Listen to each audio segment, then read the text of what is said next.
All right, ladies and gentlemen, this is your pre-AP chemistry lecture over balancing redox reactions. We're going to be using the half reaction method here. So in order to actually properly understand this, you probably need to know and be pretty proficient with separating your redox reactions out into their half reactions. And by half reactions, I mean the oxidation and the reduction reactions. Get ready for this. It's going to get kind of hairy on us towards the end. Make sure you're someplace quiet. Okay, so first things first, we're going to address our solubility concerns and what happens when something actually dissolves, because we will be writing ionic equations here today. So when I take sodium chloride, when I see it in a reaction, normally it's going to be in an aqueous environment, and so I would have this little AQ down here, and what that means is that I've got the NaCl dissolved in water. And so what actually happens with NaCl when I've got it dissolved in water is it will do something called dissociate.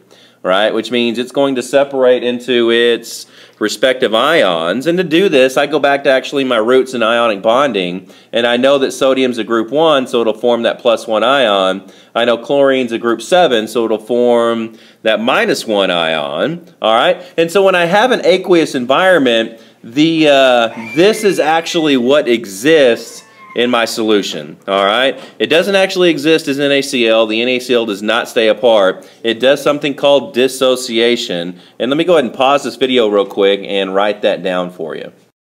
All right, so that was my dissociation. I've got the word written down over here. And this is what happens when I have an ionic compound. Notice that sodium chloride is actually an ionic compound. Now my second example that I have down here is actually CO2. Also known as carbon dioxide. This is a covalent compound, and they're a little bit different in solution. So when a covalent compound dissolves, it does not dissociate. And so that's the really big thing that I need you to know right now. Does not dissociate. So the ions or the molecules or the elements or atoms, whatever you want to call them, they don't split apart. And so what would happen in solution is the CO2 would stay together, and that's how I would have to write it. Now this is going to become important because here in just a couple of slides we're going to get to the point where we have to look at a compound, recognize whether it's ionic or covalent, and know whether or not I'm going to split it apart into its ions or if I'm going to leave it together as a molecule. All right, so really make sure you think back on some of the stuff that we've covered last semester, how to recognize things as ionic, how to recognize them as covalent, because that's going to be an essential step that we've got to do right here at the beginning for balancing these half reactions. All right, so now what we're going to do is we're actually going to use this information. We're going to be looking at molecular versus ionic equations. And so right now, if we look up top, I've got all molecules, right? So everything's a molecule, everything's got a partner here. These are my molecular equations, all right? When everything is a molecule, it's known as a molecular equation. My ionic equation is exactly what it sounds like. What I'm going to do is I'm going to take all of these ionic compounds in here and I'm actually going to split them up into their respective ions, right? And so all of these compounds that I've just put arrows under, these are ionic compounds, so I know when they are in aqueous environments that the ions would actually split apart from each other, all right? So what I'm going to do is I'm just going to go ahead and start writing the ionic equation out down here. I would end up with Na+1, right? I know it's +1 because it's a group 1 ion, and then Cl-1 plus calcium 2+, and then I would have 2 hydroxides here, and those are -1. I'd have 2 because of the subscript here. Then I've got my reaction arrow, and I would have on the other side, for my product side, I'd have Na+1, and then plus OH-, and then again calcium, and then 2 chlorines, all right? And so what I've got here is, all I've done is I've split all this stuff apart, and I've used my periodic table to actually look and see what group these guys are in, or my polyatomic list to see what the charge of the polyatomic is. All right, so really pretty simple. As long as we can recognize the fact that these are ionic compounds, we know that ionic compounds will dissociate in solution. I know they're in solution because I show it as an aqueous type solvent. All right? All right, guys, so now what I'm going to do is I'm going to take a look at my second example down here, and I've got another molecular equation. Again, I know it's a molecular equation because everything's written as a molecule. So now the big thing is I'm going to go through and figure out which ones am I going to break apart. So I would split these up because, again, it's ionic. I'm going to split these guys up because they're ionic. I'll split these but I am not going to split my last. This zinc, I think this is zinc 2-phosphate. I'm not going to split up the zinc 2-phosphate because notice over here on the side, I actually have this as a solid, which means it's not dissolved, guys. The only reason that I took and split all this stuff up in the ionic equation up above is because all of this stuff was dissolved in water. My ions only split when they're in aqueous environments, when they have dissolved in water. I wouldn't separate my solids out, so we're going to leave that by itself. So now what we're going to do is I'm going to go down here and rewrite everything, and let me go ahead and change pens here. Here we go. So I've got NH4, this would be a +1. Again, that's a polyatomic, so I know what the charge is. I've got phosphate, which is PO4, and this is a -3. And again, real quick before I move on, notice I'm not separating these. I wouldn't separate into it a P and an O. And if we think back to this, remember my polyatomic ions are actually covalent compounds, right? And remember from earlier, my covalent compounds, I'm not actually going to separate them out. All right, so I'm going to look at the next one, and this is going to be zinc. And then to get the charge of this zinc, I'm actually going to look at the molecule itself, and this is going to be zinc 2 because I just look and do the crisscross backwards here. So that's going to be zinc +2, and then that would be +2 nitrates, and those are minus. And then go ahead and get my reaction arrow, put my products up here, so this would be NH4+ and NO3-.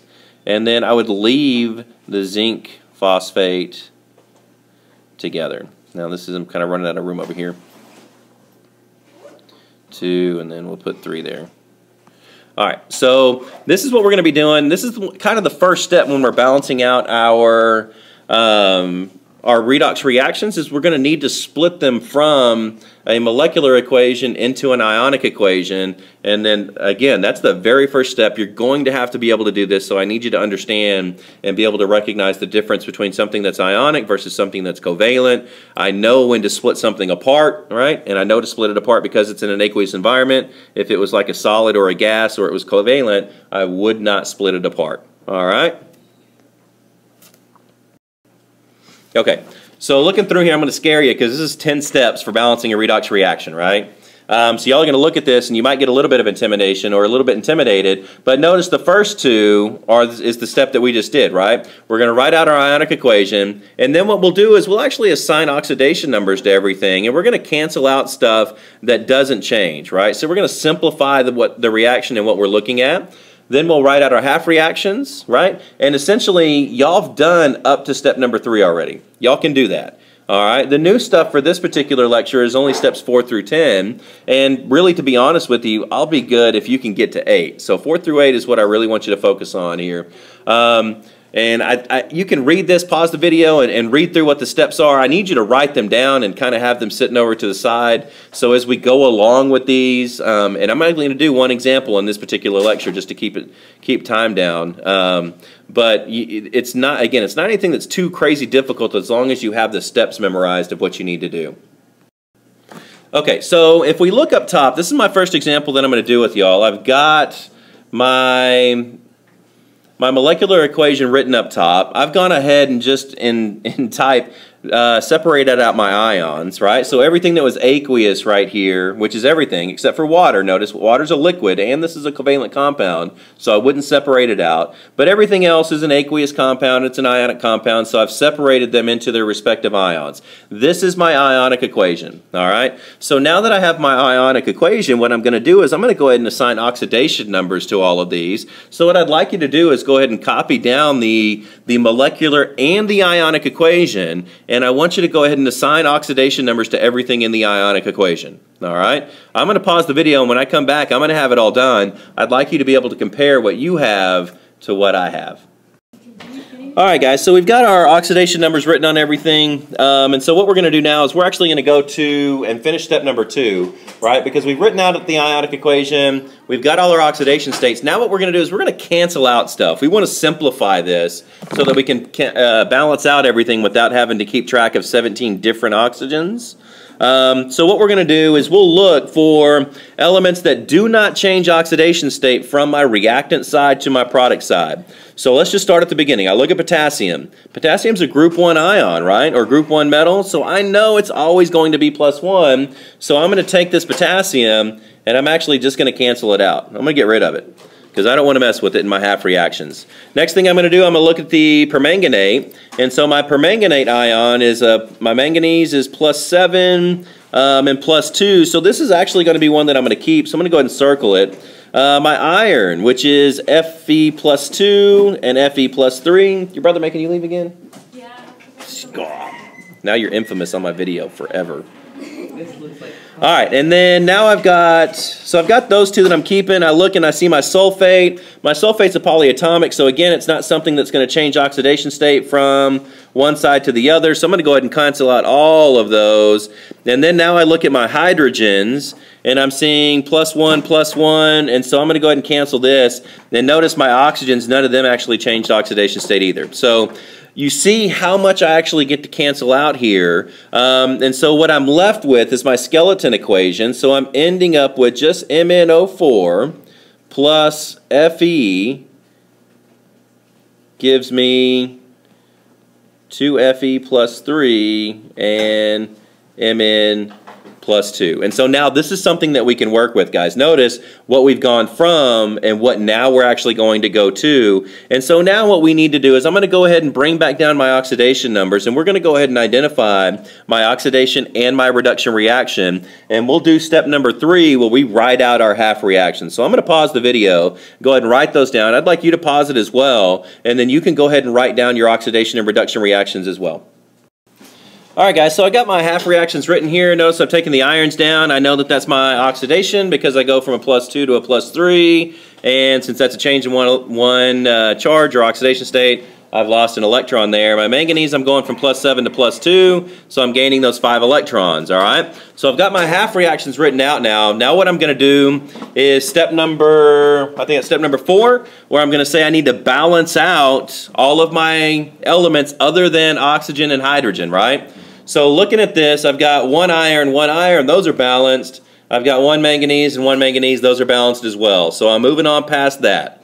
Alright, next thing I'm going to do is I'm going to balance out my oxygen, right? And if you look at the rule, it says balance out your oxygen by adding water to the other side, alright? And so notice I'm looking not at my oxidation reaction because there is no oxygen here. I'm only looking at my reduction reaction. I've got to balance out these 4 oxygens. So notice if I'm going to balance this out with water, I'm going to have to put water over here on the product side, and I would need 4 of them, right? Because if I put 4H2 over here, then now I've got 4 oxygens on my product side and 4 oxygens on my reactant side. I should be good, all right?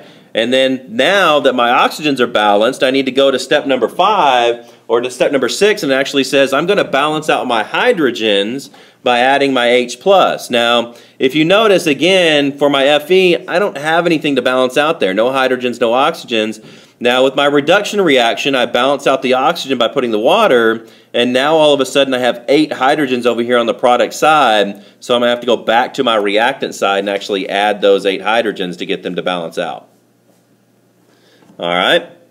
And so at this point, now I've got all of my elements balanced out. I've got my oxygens, my hydrogens, and every single other element balanced out. Now what I need to do is balance out my charges. I need to get these electrons balanced out. So if we notice, I've got this reaction here where I've got 5 electrons. My oxidation, I've only got 1, so I'm going to have to multiply this whole reaction by 5, right? So this whole reaction here gets multiplied times 5 so that I can change my coefficients here for my electrons. So I end up with 5 electrons. That would be a 5, and that would be a 5 here as well. Alright, so at this point I've got my charges balanced out. Now what I need to do is add the reactions back together. So I'm going to go ahead and move this up a little bit. Now when I add reactions together, guys, something that's really important to understand is that something's that's on a reactant and product, and if it appears the same way, it's going to actually cancel itself out. And so I'll go ahead and just write it. And notice my line right here doesn't line up very well, right? Everything over in this area is reactants, and it's going on my reactant side. Everything over here is a product, and it's going to go on my product side. Okay, so I'm actually going to come down here, and I will bring what? I've got 5 iron plus 2 plus 8 H plus, and then plus MnO4, and then plus 5 electrons. I'm going to go ahead and bring the electrons down just so that you can see it. And then for my product side, I would end up with 5 iron plus 3 plus 5 electrons.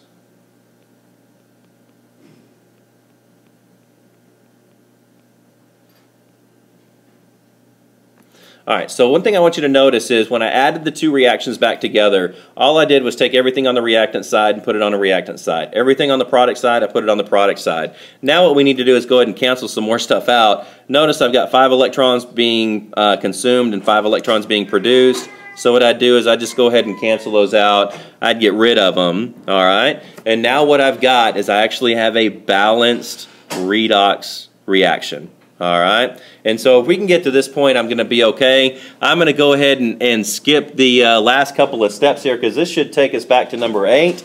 Number 9 and 10 is something that we will touch on after I can get everybody to this point. And so look for that in the next couple of lectures. Also, this was kind of, it's a little bit of a step for everybody. I am going to go ahead and record another example, so if you didn't follow along with this first one, you should be able to look at the second example as well. And I'll have that up later, so look for that. It should just be labeled right under this on my website and be called example number 2.